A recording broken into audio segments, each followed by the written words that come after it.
Matapos maghain ng apela si House Speaker Martin Romualdez na dapat muling pag-aralan ng Korte Suprema ang naging desisyon nito kaugnay ng paghahain ng impeachment complaint laban kay Vice President Sara Duterte, ay muling nilinaw ng dating Chief Presidential Legal Counsel ang kahalagahan ng papel ng kataas-taasang hukuman tungkol sa proseso ng paghahain ng isang impeachment complaint. Alamin ang buong detalye sa balitang ihatid ni Carlo de la Peña. Mariing pinuna ni Attorney Salvador Panelo, dating Chief Presidential Legal Counsel, si House Speaker Martin Romualdez kaugnay ng panawagan niya sa Korte Suprema na i-review ang desisyon sa impeachment complaint laban kay Vice President Sara Duterte. Ani Panelo, halos wala umanong pag-asa ang apela ng Kamara sa mataas na hukuman. Bagamat tama ang House of Representatives na sila ang may kapangyarihang mag-umpisa ng impeachment, ani Panelo, hindi ito ang may karapatang magdikta kung paano ito isasagawa.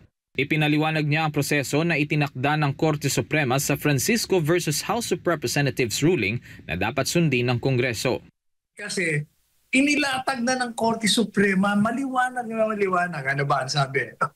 Okay na, kailangan within 10 days, ilagay mo na yan sa order of business, i-refer mo na kay Speaker.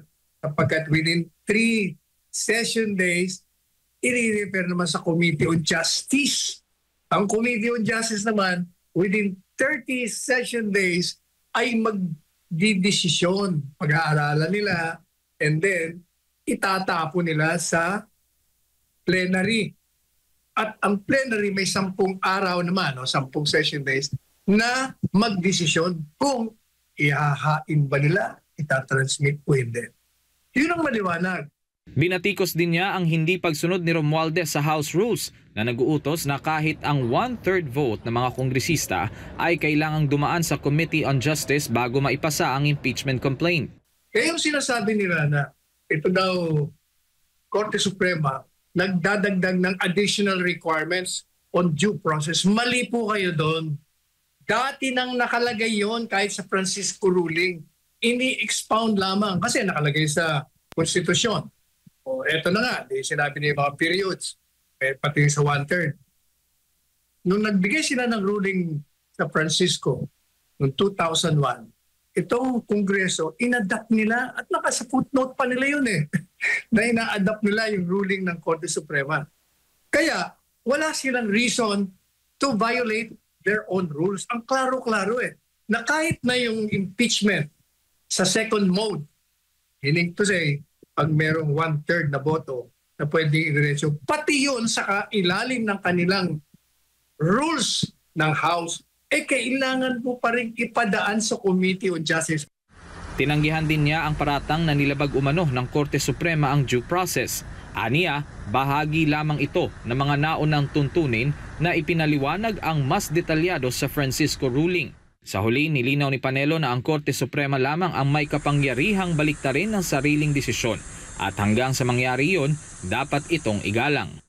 Yun lamang ang pagkakataon. That's the only exception to the rule that Supreme Court will not reverse itself when it gives a ruling hanggat hindi nila binabaliktad yan ng kanilang sila mismo, final na yan.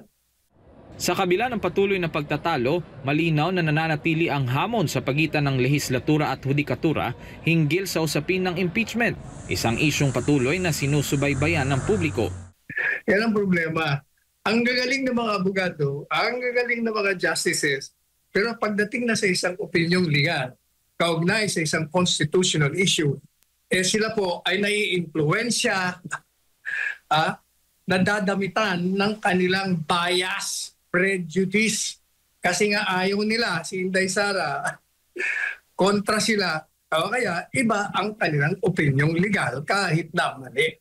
Matatanda ang naghain ng apela nitong Lunes ang Kamara de Representantes para baliktarin ng Korte Suprema ang nauna nitong desisyon na unconstitutional ang impeachment complaint laban kay Vice President Sara Duterte. Para sa Diyos at sa Pilipinas kong mahal, Carlo de la Peña, SMNI News.